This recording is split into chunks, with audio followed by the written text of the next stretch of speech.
പ്രിയമുള്ളവരെ, വചനജ്വാല 1412 ദിനത്തിലേക്ക് പ്രവേശിക്കുന്ന ഇന്ന് ജൂലൈ 13 ഞായറാഴ്ച എല്ലാവർക്കും സുന്ദരമായ ഒരു സുപ്രഭാതം ആശംസിക്കുന്നു. ഇന്ന് നമ്മൾ ദൈവത്തിന്റെ ദിവസം പരിശുദ്ധമായി ആചരിക്കുന്ന ഈ പൊൻസുദിനത്തിലെ വചന വായനയിൽ സുഭാഷിതങ്ങൾ 24 അധ്യായം 1 മുതൽ 16 വരെയുള്ള തിരുവാക്യങ്ങളാണ് നാം ഇന്ന് ശ്രവിക്കുക. ദുഷ്ടരെ കുറിച്ച് അസൂയ തോന്നരുത്, അവരോട് കൂട്ടുകൂടാൻ ആഗ്രഹിക്കുകയുമരുത്. അവരുടെ മനസ്സ് അക്രമം ചിന്തിക്കുകയും അവരുടെ അധരങ്ങൾ ഏഷണി പറയുകയും ചെയ്യുന്നു. ജ്ഞാനത്താൽ വീട് പണിയപ്പെടുന്നു, വിവേകത്താൽ അത് ഉറപ്പിക്കപ്പെടുന്നു. അമൂല്യവും മനോഹരവുമായ വസ്തുക്കളാൽ വിജ്ഞാനം അതിലെ മുറികൾ നിറയ്ക്കുന്നു. ജ്ഞാനി കരുത്തനേക്കാൾ ബലവാനത്രേ, അറിവുള്ളവൻ ശക്തനേക്കാളും. വിവേകിയായ മാർഗദർശിയുണ്ടെങ്കിലേ യുദ്ധത്തിന് പുറപ്പെടാവൂ. ഉപദേഷ്ടാക്കൾ ധാരാളം ഉണ്ടെങ്കിൽ വിജയം നേടാം. ജ്ഞാനം ഭോഷന് കയ്യെത്താത്ത ഉയരത്തിലാണ്, സദസ്സിൽ അവൻ വായ് തുറക്കുകയില്ല. തിന്മ നനയ്ക്കുന്നവൻ ഉപജാപകൻ എന്നറിയപ്പെടും. ഭോഷൻ ആലോചിക്കുന്നതെന്തും പാപമാണ്. പരിഹാസകൻ മനുഷ്യരെ വെറുപ്പിക്കുന്നു. ആപത്ഘട്ടങ്ങളിൽ പതറിപ്പോകുന്നവൻ ദുർബലനത്രേ. കൊലയ്ക്ക് കൊണ്ടുപോകുന്നവരെ മോചിപ്പിക്കുക, കൊലക്കളത്തിലേക്ക് വലിച്ചഴിക്കപ്പെടുന്നവരെ രക്ഷപ്പെടുത്തുക. ഇത് ഞാൻ അറിഞ്ഞില്ല എന്ന് നീ പറഞ്ഞാൽ തന്നെ ഹൃദയത്തെ തൂക്കി നോക്കുന്നവൻ സത്യം ഗ്രഹിക്കുന്നില്ലേ? നിന്റെ ആത്മാവിനെ നിരീക്ഷിച്ചു കൊണ്ടിരിക്കുവൻ അത് അറിയുകയില്ലേ? അവിടുന്ന് പ്രവർത്തിക്ക് തക്ക പ്രതിഫലമലേ നൽകുക. മകനെ, തേൻ കുടിക്കുക, അത് നല്ലതാണ്. തേൻ തുള്ളികൾ നാവിന് ആസ്വാദ്യകരമാണ്. നിന്റെ ആത്മാവും ജ്ഞാനവും അതുപോലെയാണെന്നറിയുക. അത് നേടിയാൽ നിനക്ക് നല്ല ഭാവിയുണ്ടാകും. നിന്റെ പ്രതീക്ഷയ്ക്ക് ഭംഗം നേരിടുകയുമില്ല.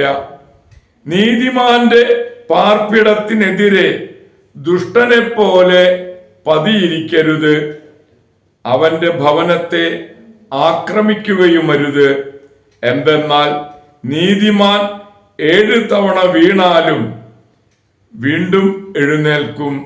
ദുഷ്ടനാകട്ടെ കാലിടറി വീഴുന്നത് പൂർണ്ണനാശത്തിലേക്കാണ്. ദൈവത്തിന്റെ തിരുവചനമാണ് നാം ശ്രവിച്ചത്. പ്രിയമുള്ളവരെ, ആഗോള കത്തോലിക്ക സഭയിൽ ഇന്ന് നമുക്കേറെ സുപരിചിതയായ റോസ മിസ്റ്റിക്ക മാതാവിന്റെ തിരുനാൾ ആഘോഷിക്കുന്ന പൊൻസുദിനം കൂടിയാണ്. ആവേ മരിയ, മാതാവിന്റെ മാധ്യസ്ഥം നമുക്കും പ്രത്യേകമായി യാചിക്കാം. പ്രിയരെ, മോണ്ടിക്കേറി ആശുപത്രിയിലെ നഴ്സായിരുന്ന പെരീന ഗല്ലിക്ക് മാതാവ് പ്രത്യക്ഷപ്പെട്ട് കരുണയുടെ ജപമാല ചൊല്ലുവാനും പ്രചരിപ്പിക്കുവാനും ആവശ്യപ്പെടുകയായിരുന്നു.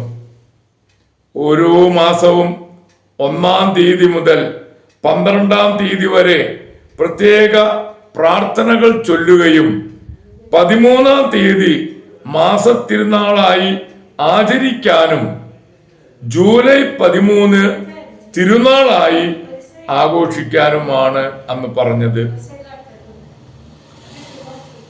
പ്രിയപ്പെട്ടവരെ, നമുക്കറിയാവുന്നത് പോലെ നമ്മൾ എല്ലാ ദിവസവും ചെല്ലുന്ന ലുത്തിനിയായിൽ ദൈവരഹസ്യം നിറഞ്ഞിരിക്കുന്ന റോസാ പുഷ്പമേ എന്ന് എല്ലാ ദിവസവും പ്രാർത്ഥിക്കുന്നവരാണ് നമ്മൾ. റോസാ മിസ്റ്റിക്കായുടെ സ്വരൂപത്തിൽ വെള്ള, ചുവപ്പ്, സ്വർണ്ണ നിറത്തിൽ ഉള്ള 3 റോസാപ്പൂക്കൾ ധരിച്ചാണ് മാതാവിനെ നമുക്ക് കാണാൻ സാധിക്കുക. പ്രാർത്ഥിക്കുക, പ്രായശ്ചിത്തം ചെയ്യുക, പരിഹാരം ചെയ്യുക എന്നാണ് ഈ മാതാവിന്റെ ആഹ്വാനം. 7 പ്രാവശ്യം പിയറീന ഗല്ലിക്ക് മാതാവ് പ്രത്യക്ഷപ്പെട്ടു. ലോകം മുഴുവനുമുള്ള വൈദികർക്കും സന്യസ്തർക്കും വേണ്ടി പ്രത്യേകം പ്രാർത്ഥിക്കുവാൻ ആഹ്വാനം ചെയ്തു. ഈ തിരുനാൾ ദിനത്തിൽ പ്രത്യേകമായി നമുക്ക് പരിചയമുള്ളവരും അല്ലാത്തവരുമായ എല്ലാ വൈദികരെയും സന്യസ്തരെയും ഓർമ്മിച്ചുകൊണ്ട് അവരെയും നമ്മെ ഓരോരുത്തരെയും മാതാവിന്റെ വിമല ഹൃദയത്തിലേക്കും ഈശോയുടെ തിരുഹൃദയത്തിലേക്കും നമുക്ക് സമർപ്പിക്കാം. പ്രിയമുള്ളവരെ, ഇന്നു തന്നെ ചക്രവർത്തിയായ വിശുദ്ധ ഹെൻറി ദ്വിതീയനെയും ആഗോള കത്തോലിക്ക സഭയിൽ നാം അനുസ്മരിക്കുന്നു.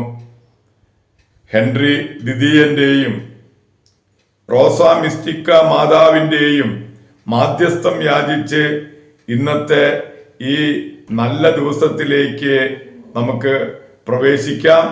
എല്ലാവർക്കും നല്ല ഒരു ഞായറാഴ്ച ദിവസം കൂടി ആശംസിക്കുന്നു. ദൈവം നമ്മെ ഓരോരുത്തരെയും സമൃദ്ധമായി അനുഗ്രഹിക്കട്ടെ.